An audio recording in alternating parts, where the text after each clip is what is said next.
Allez, salut la commu, ce soir petite vidéo, comme vous avez pu le voir, sur les étapes pour construire son patrimoine, qu'on peut appeler, qu'on peut voir sur internet aussi le cercle vertueux pour construire son patrimoine. Pourquoi cette vidéo? Tout simplement parce que je voulais faire un petit peu un récapitulatif de toutes les vidéos que vous pouvez trouver sur ma chaîne. N'hésitez pas à liker bien sûr cette vidéo et à vous abonner et à aller voir bien évidemment les vidéos que je vais faire référence dans celle-ci. Donc, qu'est-ce que ça veut dire construire son patrimoine? Ben, c'est tout simplement investir dans des actifs qui vont vous permettre de sortir du statut qu'on peut appeler de survie. Qu'est-ce que c'est que le statut de survie? C'est tout simplement le fait de ne pas gagner assez d'argent ou par exemple en étant à découvert à la fin de chaque mois, le fait de devoir compter son argent, le fait d'être en mode survie en fait, c'est de ne pas gagner, on va dire, suffisamment pour pouvoir se payer une vie au juste besoin. Attention, je fais un disclaimer tout de suite. Si vous vivez au-dessus de vos moyens, ce n'est pas être en survie, c'est tout simplement qu'il va falloir réadapter vos dépenses et ça va faire partie notamment de la première étape que vous pouvez voir à l'écran qui est d'épargner régulièrement. Je vais en parler un petit peu plus tard. Le mode survie peut être adapté à n'importe quelle tranche, hein. C'est-à-dire que la personne qui gagne le SMIC, la personne qui gagne 3 000 euros par mois, 5 000 euros par mois, en fonction on va dire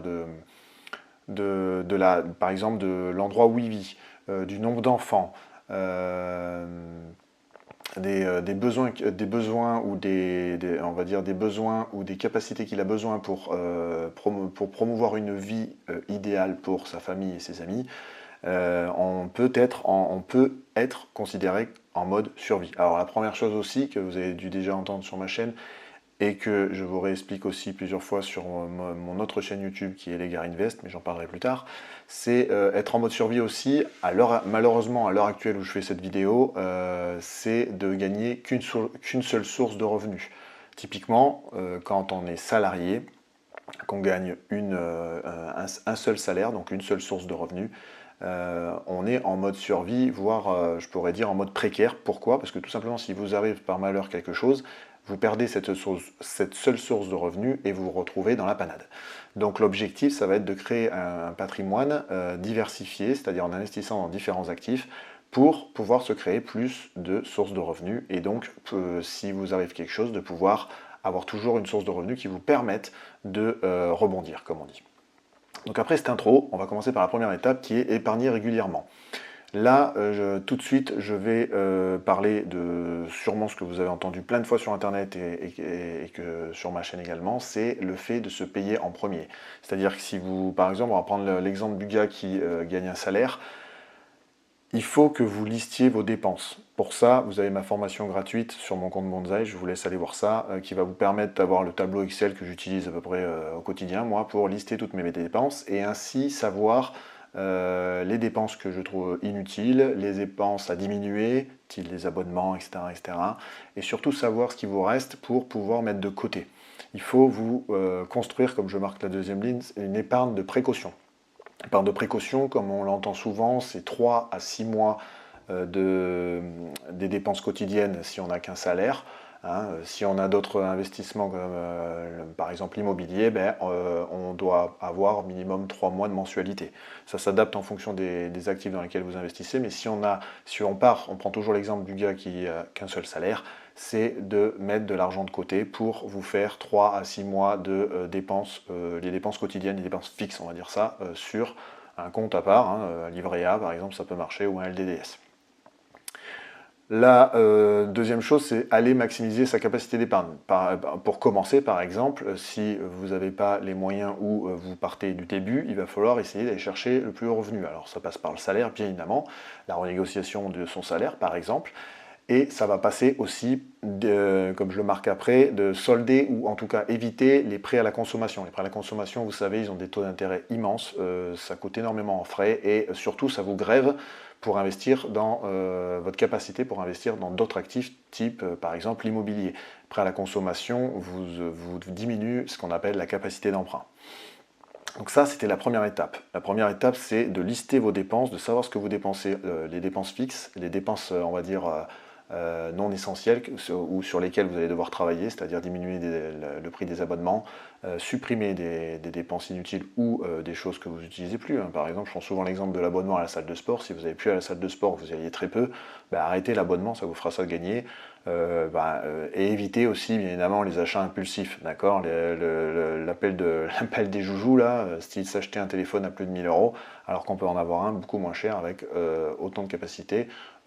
En fait, il faut acheter à son juste besoin pour tout simplement éviter de vivre au-dessus de ses moyens. Dans l'épargne de précaution, pour construire une épargne de précaution, on dit souvent qu'il faut arriver à mettre 10% de son salaire de côté.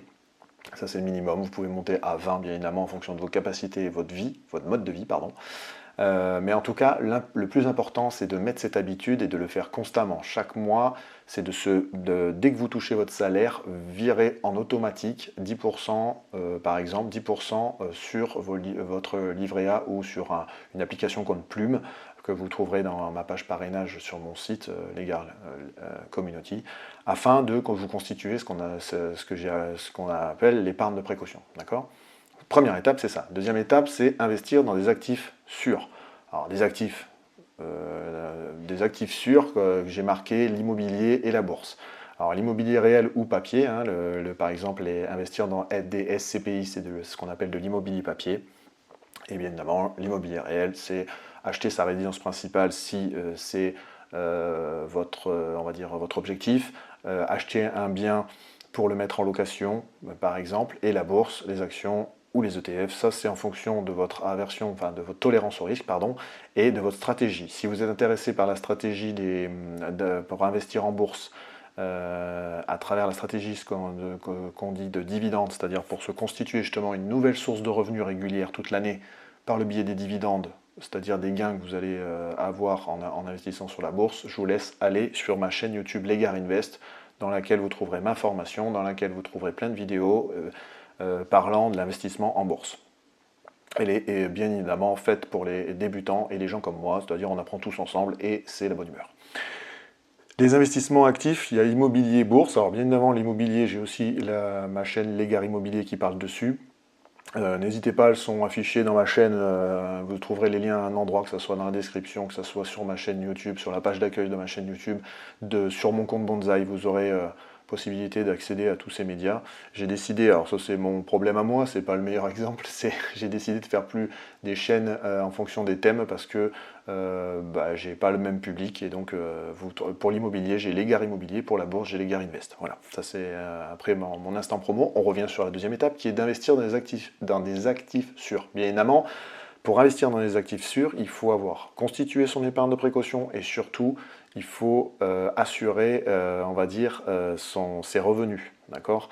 On l'entend très peu, mais pour pouvoir investir dans l'immobilier ou dans la bourse, il ne faut pas aller investir dans ces choses-là si on n'a pas constitué son épargne de précaution, si on n'a pas fait le travail de lister ses dépenses, pour ne pas justement se mettre dans une situation précaire suite à l'achat immobilier. Il faut que ça soit réfléchi et il ne faut pas brûler les étapes. D'abord, vous listez vos dépenses, ensuite vous construisez votre épargne de précaution, et après, quand vous avez de l'épargne de précaution, vous constituez une épargne, ce qu'on appelle une capacité qui va vous permettre d'emprunter pour acheter par exemple de l'immobilier ou d'investir en bourse, d'accord ?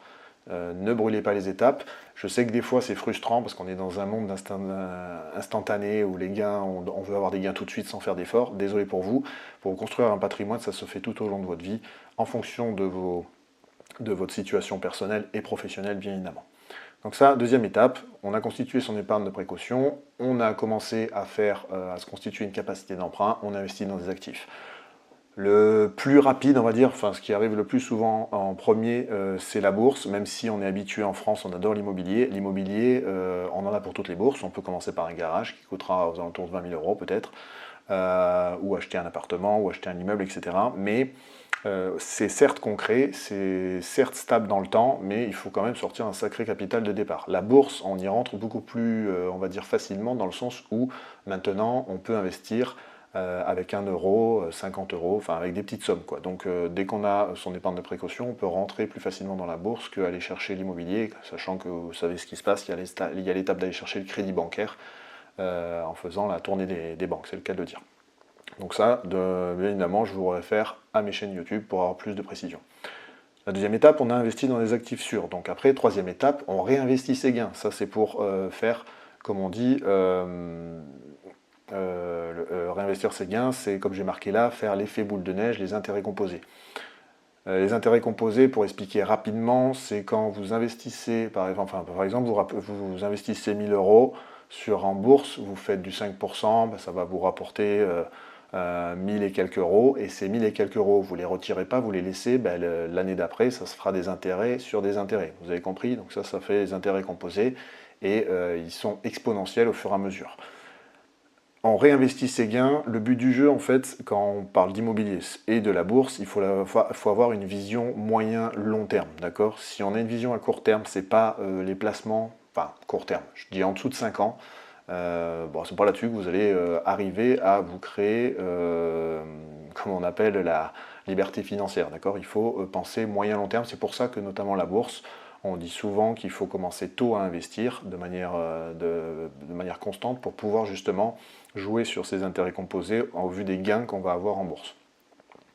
Donc ça, c'est la troisième étape, réinvestir ses gains, c'est-à-dire commencer à construire son patrimoine et à faire évoluer et augmenter ses nouvelles sources de revenus à côté de son salaire.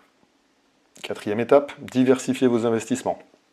Là, pour le coup, on a minimum 2 sources de revenus, on va dire, voire 3 si on a travaillé un peu en parallèle, et en fonction de notre revenu, bien évidemment. En tout cas, on a une deuxième source de revenus, donc on va chercher à diversifier vos investissements. Là, comme je dis, là, on commence à réfléchir à diversifier pour éviter, par exemple, s'il nous arrive, comme je disais au début, s'il nous arrive malheur pour notre salaire, qu'on puisse avoir des ressources de revenus à côté. Donc au-delà de l'immobilier et de la bourse, pour diversifier vos investissements, comme je l'ai marqué là, on peut se lancer dans un side business, on peut le faire en auto-entrepreneur à côté de son travail, lancer son entreprise carrément, ou investir dans les cryptos. Pareil, investir dans les cryptos, c'est très volatile comme monde, mais si vous investissez dans les grandes cryptos style Bitcoin, Ethereum, on va dire que il y a moins de volatilité, même si c'est un marché qui est quand même plus fluctuant que le marché financier, mais ça va vous permettre de commencer aussi très facilement parce que, pareil, en crypto, on peut investir à partir de petites sommes dans une crypto, d'accord? Et on peut faire du stacking qui vous permet de gagner de l'argent en laissant bloquer vos cryptos sur un exchange crypto. Voilà.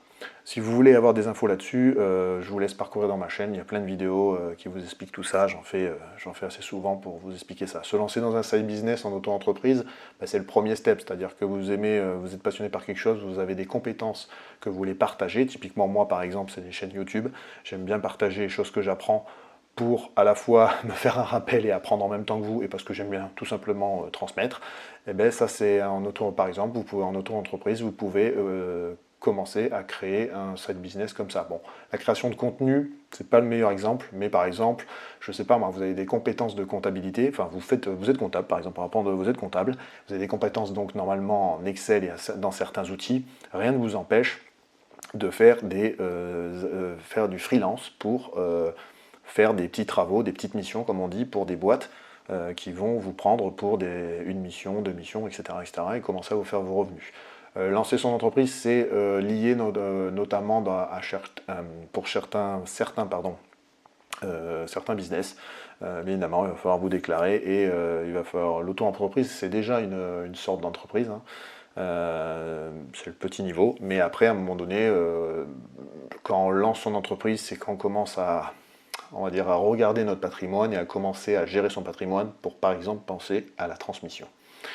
La dernière étape, c'est d'apprendre et de s'adapter.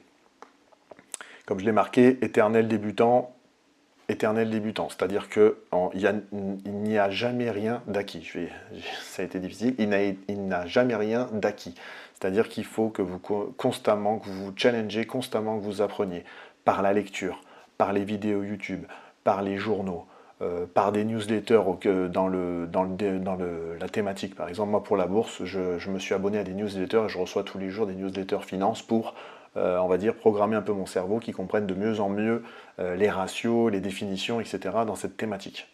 Voilà, le but du jeu, c'est constamment apprendre parce que en apprenant de nouvelles compétences et en vous les ancrant, ça va vous permettre de, pourquoi pas, vous créez une nouvelle source de revenus. D'accord ? Pivot dans votre stratégie en fonction des décisions de l'État. Alors ça, je l'ai marqué, c'est notamment, par exemple, au moment où je fais cette vidéo, le LMNP, par exemple, est très regardé par le gouvernement et on sait qu'il y a de grandes chances pour que ce qu'on appelle cette niche fiscale soit rabotée. Donc, il faut, en fait, après, vous gérez en fait, il faut vous considérer comme un gestionnaire, un chef d'entreprise. Quand vous commencez à investir dans des actifs, il faut se renseigner bien évidemment des lois et des décisions que le pays prend, d'accord ? Surtout si vous êtes en France. Voilà, donc pour la bourse, il faut savoir qu'il y a des impôts à 30%, etc. Il faut bien remplir ses déclarations. Pour l'immobilier, comme je vous l'ai dit, il y a le LMNP qui est en grande discussion pour peut-être être raboté, donc il faudra peut-être réfléchir à aller en société pour le coup.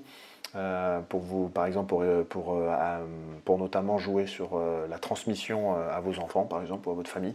Enfin voilà, le but du jeu, on apprend de nouvelles compétences, oui, mais aussi on apprend tous les jours et on se renseigne tous les jours sur la thématique, en tout cas sur l'actif, sur la thématique de l'actif dans lequel vous avez investi, d'accord ?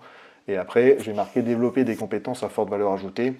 Ben, bien évidemment, ça, au moment où je fais cette vidéo, par exemple, l'intelligence artificielle a décollé et il y a par exemple des compétences comme le no-code ou les prompt managers, les gens qui font des prompts, enfin qui savent utiliser l'intelligence artificielle. Ça, par exemple, à l'heure actuelle où je fais cette vidéo, c'est une compétence considérée à forte valeur ajoutée parce que de l'autre côté, il y a une demande forte et en plus, c'est très bien rémunéré dans certaines sociétés. Donc développer des compétences à forte valeur ajoutée, ça demande bien sûr encore, ça vous challenge, ça vous demande des efforts, mais ce n'est pas perdu. Déjà parce que en apprenant ces nouvelles compétences, vous allez évoluer. Ça va vous donner une possibilité de déboucher dans une autre voie. Vous pouvez vous faire une reconversion si le travail que vous faites actuel ne vous motive plus, ça c'est une première chose. Ça vous donne un échappatoire aussi si il vous arrive malheur parce que, par exemple, avoir des compétences dans le no-code, dans le développement ou dans l'intelligence artificielle peut se faire depuis la maison derrière un PC. Voilà, enfin, ça c'est la première chose. Et la deuxième chose, ça va vous permettre de vous créer de nouvelles sources de revenus également, au-delà de l'IMO et de la bourse. Ça va vous permettre de, pourquoi pas, développer des side business et transmettre des choses à travers des formations ou du coaching, enfin vous m'avez compris quoi. Le but, il faut, en plus de s'informer des décisions d'État, il faut bien évidemment s'informer sur les tendances et les compétences dans lesquelles bien sûr vous trouvez de la motivation. Les gens qui partent pour apprendre quelque chose, pour faire de l'argent, c'est pas le bon départ. Quand vous voulez développer des compétences, il faut qu'au départ la thématique la thématique et la compétence vous plaisent. Si ça vous plaît pas au départ, vous allez direct dans le mur parce qu'à un moment donné, vous allez perdre la motivation, ça va devenir une contrainte et donc vous n'allez pas durer dans le temps. Là, pareil, la même chose quand on parle d'apprendre et de s'adapter, c'est d'évoluer, mais avoir une vision sur toute sa vie, d'accord ? On peut pivoter, bien évidemment, on peut se reconvertir, on peut apprendre de nouvelles compétences, mais il faut que ça soit motivant et que vous soyez fixé une sorte d'objectif à travers cet apprentissage. Voilà. Donc si vous êtes toujours avec moi, maintenant je vais vous donner quelques actions, conseils, tips, vous les appelez comme vous voulez, dans chaque chose. Alors pour la première, épargnez régulièrement. Comme je vous l'ai un petit peu insinué au début de vidéo, ouvrir un compte d'épargne dédié, livret A, LDDS, utiliser l'application Plume, ouvrir un compte bancaire carrément séparé pour, par exemple, vous l'enlever des yeux et être sûr de ne pas le dépenser. Ça, c'est la première chose. Automatisez vos virements mensuels, comme je l'ai dit, en automatique pour vous payer en premier. Vous touchez votre salaire, vous virez l'argent directement pour créer votre épargne de précaution. Fixez-vous un objectif. Ça, c'est ce que j'avais dit, 10, 15, 20%, en fonction de vos revenus et surtout de vos dépenses fixes. Réduisez les dépenses non essentielles pour augmenter votre capacité, ça revient à ce que je vous disais, diminuer les abonnements, les supprimer, faire jouer la concurrence aussi, j'avais oublié, par exemple, dernièrement, j'ai joué sur l'assurance emprunteur pour mon crédit immobilier, et je crois que je vais gagner entre 2 et 10 000 euros sur mon crédit, c'est toujours ça de gagner, c'est toujours de l'argent que je vais pouvoir réinvestir ailleurs. Pareil, je vous laisse aller voir ma chaîne YouTube pour aller voir j'en parle dans une des vidéos et je vous donne le nom de l'assurance, c'est G-Select si vous voulez avoir son nom. En tout cas, allez voir sur ma chaîne YouTube, vous aurez plus d'infos là-dessus, puisque j'ai fait des vidéos dessus. 2, on a dit investir dans des actifs sûrs. Alors, par exemple, on peut acheter, là pour les actifs sûrs, on peut par exemple commencer, comme si on prend la bourse, sur des ETF. Les ETF sont des trackers qui vous permettent de suivre des tendances. Par exemple, celui qui est très connu, c'est l'ETF qui suit le CAC 40, l'ETF qui suit le SP500, les 500 entreprises américaines. Voilà, si vous voulez commencer en bourse et que vous débutez, vous pouvez commencer à investir dans des ETF. Bon, moi, je le fais, mais en complément, parce que c'est pas ma stratégie, mais parce que les ETF sont moins rémunérateurs que les dividendes. Bon, voilà, ça c'est un fait. On peut investir dans les actions. Alors dans les actions, il y a plusieurs choses. Les actions, il y a des actions qui sont des parts de société, hein, normal. Il y a les sociétés foncières, c'est-à-dire c'est des sociétés que vous pouvez acheter à travers des courtiers en bourse qui gèrent un parc immobilier et qui vous reversent tous les mois, tous les 3 mois, tous les 6 mois des dividendes liés au loyer qu'ils touchent. Voilà, ça c'est une autre façon. Vous pouvez acheter des obligations, alors ça c'est un peu plus, disons que je ne vais pas en parler plus parce que je n'investis pas tant que ça dans les obligations, je suis passé pour le coup par un conseiller financier pour faire ça, meilleur placement pour le coup, tout ça, tout ce que je vous dis, il y en a une partie que vous trouverez dans ma page parrainage bien évidemment et sur mes chaînes YouTube. Par exemple, moi je suis passé par le biais de meilleur placement, pour que c'est des gestionnaires de fonds et dedans ils m'ont fait accéder à des obligations. Pour petit tips pour les gestionnaires de fonds, allez chercher toujours ceux qui sont sur internet, ils coûtent largement moins en frais que ceux proposés par la banque. Ceux proposés par la banque, il ne faut pas oublier que ce sont aussi des commerciaux et ils vendent leurs produits, leurs sponsors, leurs partenaires et en frais ils sont beaucoup plus chers. Ceux sur internet vous paierez moins cher, voire pas du tout de frais d'entrée, beaucoup moins de frais de gestion et des frais de sortie, des fois vous n'en paierez pas non plus. Donc quand vous cherchez un gestionnaire de fonds, comme meilleur placement par exemple, allez chercher sur internet et ne passez pas par votre banque, je vous en supplie. Ensuite, troisième étape, réinvestir les gains. Donc, comme je vous l'ai dit en exemple, vous pouvez utiliser les intérêts et les dividendes pour acheter davantage d'actifs. C'est-à-dire avec les dividendes et les intérêts que vous gagnez en bourse, vous rachetez d'autres actions. Vous renforcez, comme on dit, vous renforcez votre portefeuille ou vous achetez d'autres actions. Je ne vais pas aller plus loin de ça, ça vous permet de diversifier votre portefeuille dans les 11 secteurs qui existent par exemple en bourse. Alors, on n'est pas obligé d'investir dans les 11 secteurs, mais je vous laisse aller voir ma chaîne YouTube là-dessus pour la notion de diversification d'un portefeuille en bourse. Il faut suivre bien évidemment la performance de vos investissements. Là, pareil, par exemple en bourse, on le fait par l'intermédiaire d'outils d'analyse. Ces outils d'analyse, pareil, j'en parle sur ma chaîne YouTube. Il en existe plein. Il en existe des ergonomiques et très visuels faits pour les débutants. Il en existe des plus poussés avec tous les ratios et les graphiques, etc. Pourquoi? Parce que, par exemple, en bourse, on a plusieurs analyses qui existent. On a l'analyse technique, on a l'analyse graphique et l'analyse fondamentale. Peut-être ça fait beaucoup d'informations, mais comme je vous dis, en fonction de la thématique, allez voir ma chaîne YouTube qui correspond. Vous aurez plus de vidéos et plus de détails sur les sujets. Vous pouvez réallouer vos profits vers des opportunités à plus haut rendement. Exemple que j'ai pris moi, que je vais prendre par exemple sur, toujours pareil, mon fonds que je gère à travers Meilleur Placement. Avec mes gains, j'ai pu réinvestir par exemple dans le private equity. Private equity, c'est un actif qui n'est pas coté en bourse et ça passe souvent par des gestionnaires de fonds qui ont accès à ces actifs. Par exemple, moi j'ai investi, je crois, dans BPI France. BPI France, c'est on va appeler ça une société qui investit dans des PME et des startups françaises et européennes qui permet de financer ces sociétés pour qu'elles se développent. Voilà, ça a un plus haut rendement, bien évidemment, comme à chaque fois, hein, qui dit plus haut rendement, plus grand risque de perte. Ce que j'ai pas dit au début, et je vais faire le rappel maintenant, je m'en excuse, c'est que quel que soit l'investissement, il y a des risques de perte. Donc, c'est pour ça que je vous dis au début de créer votre épargne de précaution et d'investir le complément quand vous avez créé cette épargne de précaution.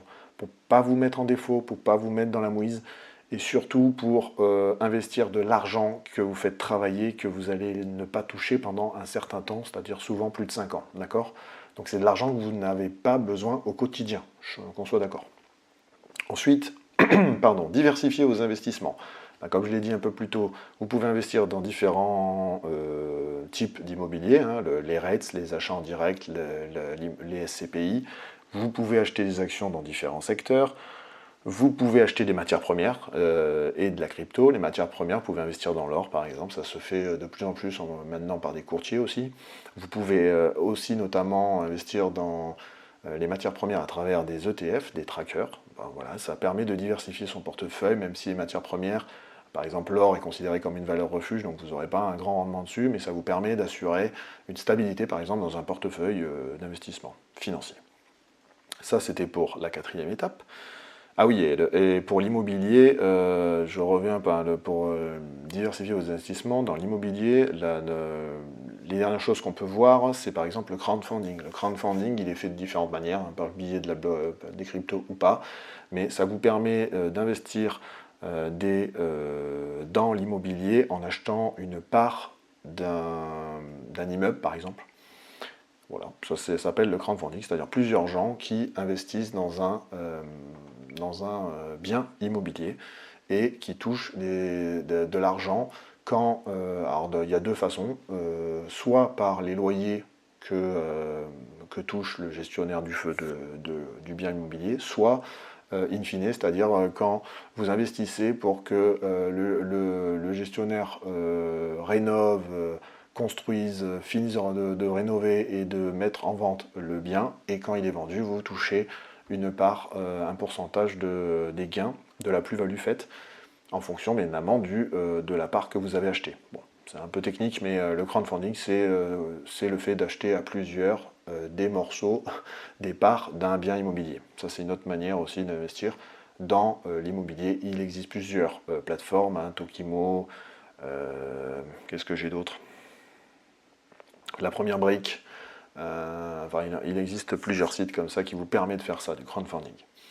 Et la 5e étape, apprenez et adaptez-vous. Donc, comme je l'ai dit, développer des compétences, alors, éternel débutant et développer des compétences, ça se fait en suivant des blogs financiers et dans votre thématique. Participer à des webinaires. Moi, j'ai pu faire quelques conférences au tout début, il y a longtemps, pour l'immobilier. J'en fais beaucoup moins maintenant, mais pourquoi pas y retourner, des webinaires, des ateliers, des conférences. Pourquoi? Parce que tout simplement, vous allez parler à des gens qui des fois sont souvent plus avancés que vous, et donc vous allez pouvoir vraiment discuter avec des gens qui sont passés par votre parcours. Et c'est très important dans le sens des fois de casser des freins. Pourquoi? Parce que des fois, quand vous allez vous lancer dans un investissement, style la bourse ou l'immobilier, dans votre famille, les gens ne l'ont pas fait. D'accord? Donc, ils sont très gentils, mais ils ignorent les défis et la manière de faire. D'accord? Donc, les conférences et les webinaires vous permettent de voir en présentiel des gens qui sont passés par là, des gens qui vont vous transmettre des informations, des conseils, et ça va permettre déjà de casser des freins et de vous rassurer sur le fait que s'il y a des gens qui ont réussi à le faire, vous allez réussir à le faire. En plus, bien évidemment, vous pouvez suivre des chaînes YouTube comme la mienne, bien sûr, et des sites internet sur chacune des thématiques. Pour le long terme, là je vais plutôt rentrer dans les pivots, parce que je parlais de pivots dans vos stratégies en fonction des décisions, mais il y a aussi le pivot tout court dans vos stratégies en fonction de votre vie. Il faut réévaluer vos objectifs financiers et ajuster vos stratégies. Ça, c'est adapté à votre situation personnelle, c'est-à-dire vous avez des enfants, une famille qui grandit, quoi. Vous bougez dans une ville qui est plus chère, etc., etc., il va falloir faire des ajustements de vos objectifs. Vous épargnerez peut-être moins ou vous investirez moins à un moment, etc., etc. Le but du jeu, c'est que vos objectifs, à chaque fois, vous réévaluez. Alors, on le dit une fois par an, c'est un peu trop court, des fois, surtout pour la bourse et l'immobilier, c'est bien trop court. Mais par exemple, quand vous avez des événements importants, style l'arrivée des enfants, style le changement, comme je dis, de région, de pays, vous pouvez ajuster votre stratégie et vos investissements. Donc. La dernière chose, c'est un petit rappel sur la apprendre et adaptez-vous. En fait, ça va, cette cinquième étape, c'est ce qu'on appelle gérer son personnel et ça s'adapte un peu sur tous les investissements que j'ai parlé plus tôt. L'objectif, c'est vraiment de consulter toutes les news et de rester curieux pour être au courant des tendances, des problématiques, des choses dans lesquelles il va falloir que vous fassiez des actions pour adapter votre patrimoine et le rendre toujours plus résilient. Ça, c'est votre objectif, d'accord? Donc normalement, avec toutes ces infos, il y en a beaucoup, je vous ai donné un certain nombre de conseils, ou on va dire pas des conseils, mais d'étapes, en tout cas d'étapes pour construire votre patrimoine. Quand vous voyez ces étapes, vous pouvez vous dire que c'est difficile. Non, ce n'est pas difficile, c'est juste une histoire de mettre en place une habitude chaque mois pour le construire. Les gens qui malheureusement n'y arrivent pas, ce sont ou des gens qui vivent au-dessus de leurs moyens, donc ce sont des gens qui n'ont pas listé leurs dépenses et qui n'ont pas sont pas posés à un moment donné pour mettre tout ça sur une feuille ou sur un tableau Excel, ou ce sont des gens qui ne prennent pas le temps de le faire. Voilà, ça c'est un peu le problème aujourd'hui, on court de partout, on est toujours pressé par le temps, il faut arriver à s'octroyer du temps à soi, bien évidemment parce que ça fait du bien, tout simplement, il faut se ressourcer, il faut recharger la batterie comme on dit, mais aussi ça vous permet de vous poser et de vous dire de définir vos stratégies et vos objectifs financiers. Parce que dans chaque investissement, il y a des avantages, des inconvénients, et c'est lié aussi à la tolérance du risque et à vos connaissances. Quand vous allez commencer, vous allez, on va dire, vous êtes débutant en beaucoup de choses, mais ne vous en faites pas, vous allez apprendre au fur et à mesure. Tout est une question d'habitude. Si vous prenez l'habitude de vous renseigner, d'être curieux, de lire, de regarder des vidéos, de vous former, d'aller dans des conférences, etc., etc., vous allez apprendre, c'est sûr, puisque bah, je suis l'exemple concret, et j'ai réussi à démarrer, à construire un petit patrimoine, et surtout ça va vous apporter une fierté, parce que vous allez réussir à vous créer d'autres sources de revenus que votre salaire. Je vous le rappelle, moi en tout cas c'est ma vision personnelle, avoir qu'un seul salaire, c'est une vie de précarité, parce que vous n'avez qu'une seule source de revenus. Et là je reboucle avec ce que je disais au tout début de la vidéo, il faut assurer vos sources de revenus. Assurer vos sources de revenus. Je l'ai répété 3 fois, on ne vous le dit pas assez, pour pouvoir épargner et investir, il faut assurer vos sources de revenus. Pour assurer vos sources de revenus, il faut en créer et, notamment quand vous commencez, avoir un salaire stable. La difficulté, par exemple, que je peux voir, pour avoir connu dans ma famille ou autre, ce sont les entrepreneurs. Les entrepreneurs ont des difficultés au départ parce qu'ils n'ont pas de revenus stables, ou quand ils sont artisans, ils commencent, il faut qu'ils créent leur carnet de clients. Quand ils sont dans le monde de l'informatique, bah, il faut pareil qu'ils fassent du trafic pour attirer de nouveaux clients. Mais vous avez les moyens de pouvoir gagner un revenu. Alors je vais me prendre plein de commentaires, mais c'est pas grave. Le démarrage dans le monde professionnel, malheureusement pour vous, si des fois vous n'avez pas encore assez de trafic et assez de revenus dans votre thématique, ou en tout cas dans le boulot qui vous anime, eh bien, vous commencez en faisant ce qu'on appelle un boulot alimentaire, parce que lui, il va vous apporter un salaire fixe tous les mois, qui va vous permettre d'épargner, qui va vous permettre de créer, d'aller vers le métier qui vous plaît, par exemple, et surtout va vous permettre de créer de nouvelles sources de revenus. Après, la deuxième chose, comme vous l'avez entendu un petit peu en fil rouge dans toute ma vidéo, il ne faut pas vivre au-dessus de ses moyens. Je suis désolé, mais moi, quand j'entends des gens qui n'ont pas d'argent, alors déjà, ça arrive à tout niveau, hein, mais quand on côtoie des gens qui n'ont pas d'argent, mais que je vois dans leurs mains un iPhone 16 qui vaut presque un SMIG, ben, je suis désolé, ce n'est pas une bonne gestion de vos dépenses. Voilà. Moi, je vais vous raconter une erreur à moi. J'étais un fan de voiture quand j'étais jeune. Alors, j'ai pas de regrets, hein, mais j'étais bête, on peut le dire comme ça.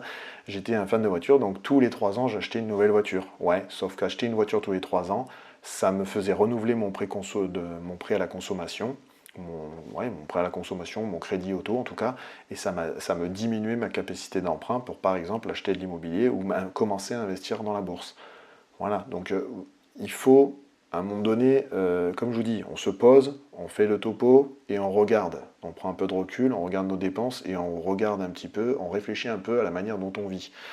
Si vous, vous êtes à peu près cohérent, bah, vous allez arriver